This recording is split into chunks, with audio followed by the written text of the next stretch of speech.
Shalom, selamat malam saudara yang dikasihi Tuhan Yesus Kristus. Selamat berjumpa dalam renungan pada malam hari ini. Salam sejahtera buat saudara semua dimanapun saudara berada.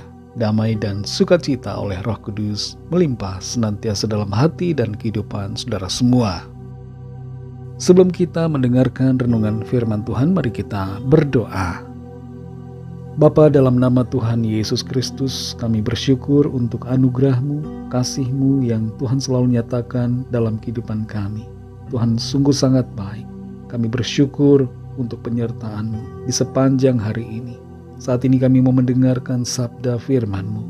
Urapi kami Roh Kudus, untuk kami terbuka dan mengerti akan setiap kehendak-Mu, dan taat melakukan apa yang menjadi kehendak-Mu bagi kami.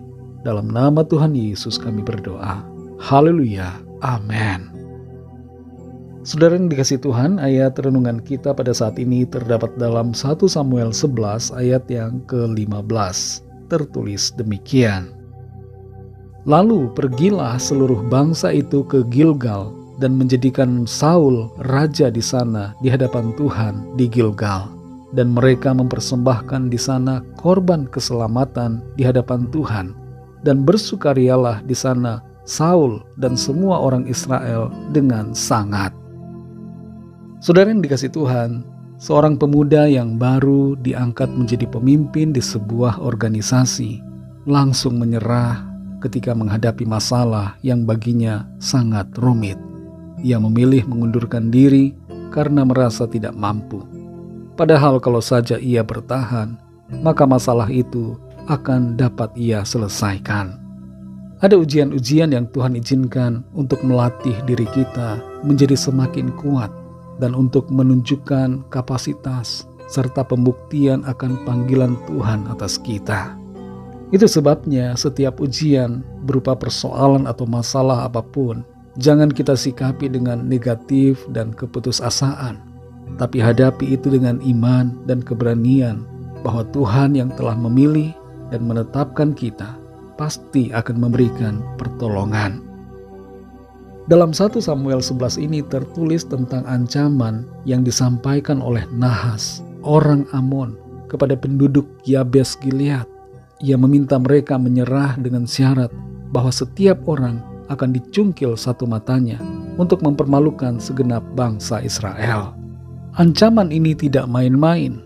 Di masa itu kekejaman seakan menjadi hal yang biasa. Bangsa Babel misalnya akan mencungkil kedua mata orang-orang dari bangsa yang diserang oleh mereka. Kita ingat Simpson juga dicungkil matanya oleh bangsa Filistin. Mengetahui akan adanya ancaman ini, Saul tergerak untuk memberikan pertolongan bagi penduduk Yabes Gilead. Padahal sebenarnya Saul bukanlah seorang prajurit dan ia tidak pernah berperang. Kita tahu juga bagaimana sifatnya yang pemalu.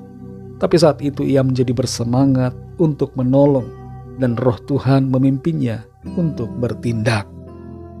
Kalau kita renungkan, Saul bisa saja menganggap ancaman dan tantangan itu tidak mungkin dia hadapi.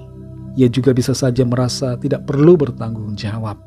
Apalagi kalau ia harus mengambil resiko atas nyawanya sendiri untuk melawan orang-orang Amon. Namun Saul mengambil keputusan yang berbeda. Ia tidak mundur, tapi ia memilih maju untuk menolong dan menyelamatkan Yabes Gilead. Setelah kemenangannya, oleh karena pertolongan Tuhan, segenap bangsa Israel mendukung Saul sebagai raja. Padahal sebelumnya ada yang ragu-ragu atas kepemimpinannya. Jabatan raja bagi Saul kemudian dibaharui di Gilgal. Seandainya saja Saul menghindari ancaman dan masalah yang ada dan ia tidak mau berperang, maka ia tidak akan mencapai titik di mana orang-orang akan mempercayai dirinya sepenuhnya. Saudara yang dikasihi Tuhan, apa yang kita dapatkan sebagai rema dari kisah dalam pasal dan ayat ini adalah jangan kita mundur ketika menghadapi ujian berupa masalah, ancaman atau tantangan ataupun persoalan apapun juga. Percayalah bahwa Tuhan yang bersama kita akan menolong kita melewati setiap keadaan dan mengalami kemenangan. Ketika Tuhan sudah memilih dan menetapkan kita untuk suatu visi dan panggilan, maka Tuhan jugalah yang akan memampukan kita untuk mengatasi setiap tantangan yang ada. Jangan mundur dan menyerah. Jangan merasa tidak mampu, karena Tuhan yang bersama kita jauh lebih besar dari segala persoalan yang ada. Kita pasti ditolong Tuhan. Kita pasti berkemenangan karena kuasa Tuhan akan nyata dalam kehidupan kita. Mari kita berdoa. Bapa, dalam nama Tuhan Yesus Kristus, Tuhan dan Allah kami yang hidup, Allah yang kudus dan benar, yang layak dipuji disembah. Kami bersyukur untuk firman-Mu yang sudah kami dengar. Kami belajar lewat apa yang terjadi ketika Saul mengambil sikap dan tanggung jawab untuk menolong Yabes Gilead, dan Engkau memberikan kemenangan. Kami belajar dari sini untuk kami tidak menghindari ujian ataupun tantangan, tapi mengatasinya, karena Tuhan yang telah memilih kami akan memberikan kekuatan, kemampuan, dan pertolongan untuk kami berkemenangan mengatasi setiap keadaan. Terima kasih Tuhan, kami percaya pilihan-Mu atas kami tidak akan berubah.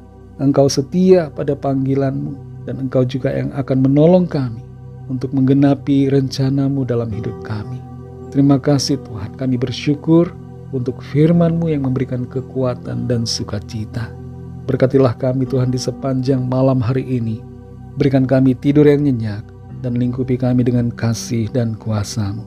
Kami berdoa bagi yang sedang dalam keadaan sakit dan dalam pergumulan, agar tangan Tuhan menjamah, memberikan kesembuhan, kekuatan, kelepasan, pemulihan, dan mujizat bagi setiap kami yang sedang dalam persoalan dan pergumulan.